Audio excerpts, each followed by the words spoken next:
myself, Rob, and Maria, and then the surgeon, Dr. Buffkin and Dr. Duarte. We've had a lot of turnover with the staff here on this floor, in ICU, and in the cardiac OR in the last 2 years or so. So we decided jointly with the hospital to do these little in-services in all the area to get people familiar with what we do, what our expectations are, and to make everyone a little bit more comfortable. All right. Today we're just about to talk about chest tube, and I think they've already gone through the setup of the Pleurovac, and there's a separate video on that. But real briefly, when it comes in the package, there'll be a little sterile saline or water here that you put into this container. It'll fill up, there's a dye, and it'll turn the water blue. Gets hooked to the wall suction. The wall suction has to be around 80 to 100 set, and then this is set at 20. There's a little dial on the side here. You can change it more or less, but all of ours are usually set for 20. When you take this out of the package, there'll be a cover over this. You want to leave the cover on until, if you're changing the chest tube or if you're putting a chest tube in here on the floor, until you give it to the surgeon or the doctor to connect it. We have two types of tubes that our patients will have. One is a thicker tube, and there's a blue line on it, and if you look, I'll pass it around, but if you look, right, the last hole is on the line. All right, all the other holes are off the line. The reason for that is this is radio opaque, and it'll show up on the x-ray, so we can actually tell where there's a break in the line, where that is. All right, so sometimes, the other day, we had an air leak on one of them, and we found out that this was down a little bit too far. It had come pulled out, and the reason was this was too close or it was in the fatty tissue. On the smaller tube, there's a black dot. I'll show this around too. Same thing. When this always has to be inside. When this gets too far out, it'll suck air through here, and the little bulbs that they come up with, they won't stay shut. All right. In surgery, I'll pass these around. You can look at them. You can see the black tube. Quickly at the anatomy, heart's in the middle of the chest, lungs on either side, right? The lungs are covered in a small encasement called the pleura. The heart is inside of the pericardium, all right? Obviously we have to go through the pericardium to get to the heart when we do the bypass or any of the valves. Also, when we harvest the internal mammary artery, which almost all the bypasses will get, we have to open up the left pleura, all right?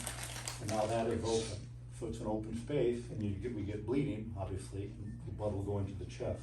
The reason for chest tubes is to evacuate either fluid or air. Blood is a fluid, right? So where do we place the chest tubes?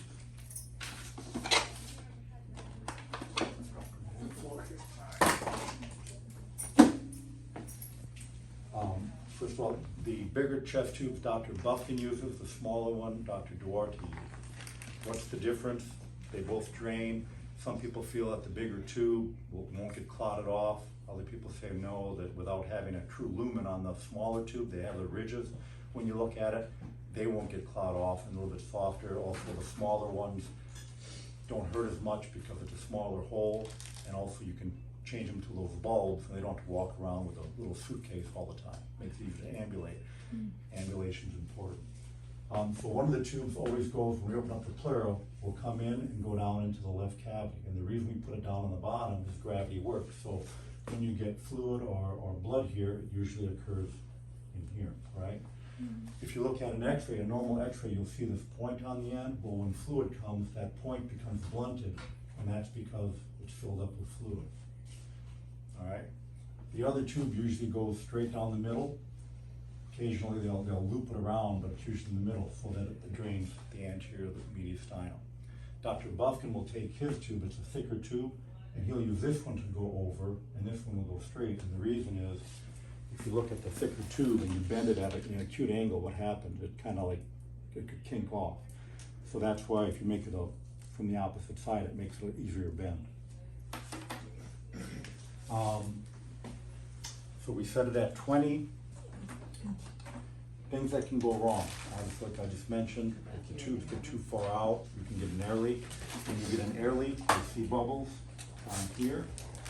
You don't see it right now, but there's a little orange ballast in here. When the suction is connected, this will come out, and that little arrow there shows you right where it should be when it's at 20. If it's more than 20, it'll come further out, If it's less than 20, it'll be further in this way. So that's another way you can always check to make sure if that's correct. When you connect it up, all the blood will come in through here. It'll fill this chamber up first, spill over. When this one fills up, it'll spill over, and then it's time to change the tube out. And when you change this out, you just get a new one of these, and you just push the button here, and this pops out, and get the same tube from the patient. And you just get the new one and push this back in, and it clicks. Before you do that, you have to clamp the tube. You just get any kind of clamp, because you don't want an air leak, all right? Turn the suction off on the wall, and then you change that out, all right? How can you tell if there's an air leak? You'll see bubbling through here, all right? If there's an air leak, especially if they cough, sometimes we'll take them off suction, because if there is a small little leak in the suction, you'll also get a small little air leak. But if you want to make sure that the patient doesn't have an air leak, if the chest tube was placed for a pneumothorax, car accident, fractured ribs, sometimes even when we are dissecting out the mammary and putting a tube in, if they've got bad lung disease, the lung tissue will have these big bullae, all right? It's a very thin alveoli that's open, and it can pop. Well, if that pops, now air goes into the lung, comes out of the lung, and goes into the pleural space, and it will collapse the lung. So the tube will also evacuate the air. But that air, while the chest tube is there, it goes through the chest tube, comes out, and bubbles here. And you'll be able to see the bubbling down here. All right.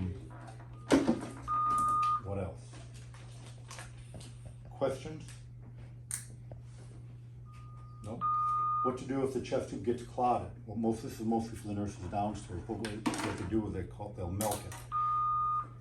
If the tube is inside, they'll just take something and just kind of squeeze on the tube and bring it, and it just kind of pulls the blood, increases the suction temporarily.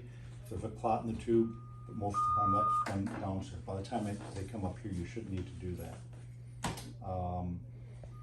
If the patient becomes quite short of breath and you see bubbling on here, obviously that's a reason for a phone call to us. We may need to get a chest x-ray, make sure the tube's in the right area, something like that. All the chest tubes, no matter what kind they are, they're sutured in place at the skin. One suture through the skin and then around the chest tube. It should be tight. They shouldn't come out. However, we've had a couple of instances where they have gently come out. Sometimes when the nurses downstairs are milking them a little bit too much, or even when we milk them, we pull them on them and they get a little bit out. That's about it. Questions? Concerns? Oh, if this gets tipped over, it has to be replaced. Because once all the fluid goes into the wrong canister, then you can't. Right? And then obviously every shift you're marking it, you're putting the date and the time on it so you can quantify how much chest tube output they have. If you have a tube in any cavity, it's going to cause some irritation, the irritation of that pleura or in the pericardium. It's going to cause some drainage. So around 30 cc's an hour, that's kind of common. When it gets less than 120 to 150 for 12 hours, we feel comfortable in taking the tubes out. So that usually means that most of the major bleeding is gone. And patients with congestive heart failure, a lot of our patients have that. They're going to get effusions just from the exudative process. It may reoccur, and then that, rather than put one of these tubes in, they send them down to interventional radiology, and under fluoroscopy they'll put a tube in, usually a pigtail catheter, and they can place that. The other thing with chest tubes, sometimes the tube will go up high, and that's usually because if there's a pneumothorax, there's a hole in the lung, and the lung is fully expanded, and then it collapses. Instead of looking like this, you'll have a big airspace here. And you can tell because on the chest x-ray, this will be kind of a spiculated area, but this will be a very dark area because there's no tissue there, and you can see it. So when the tube gets put in, rather than coming down here into the sulcus, they'll put it up, or they'll put it around back, so it's up here to drain the air, because the air will rise. That'll help suck it out and expand the lung. When the lung is expanded, wherever that hole is, gets pushed up against the pleural, and it'll seal itself off, and then that's the treatment for it. You still want the documentation key for it on the chest tubes and bulbs? I think that's the way that's what all others are. All right. again, any question today for down the line, whether it's on this or anything else on any of our patients, don't be afraid to ask us, all right? Because we're here to help our patients, and if it's a question and you don't know the answer, hopefully we have it. If we don't have it, we'll find out the answer and we'll let you know what it is. All right? Sometimes we're in bad moods and we don't always act the nicest for the doctors. Don't let that deter you from asking the question. That's on us or on the docs or on your fellow nurses, you know. We're all here to help the patients, and that's the main thing. So always keep that in mind. We appreciate everything you all do for our patients. We really do. The docs spend a lot of time with them in the OR doing the surgery. We take care of them. We come by once, maybe twice a day to look at them.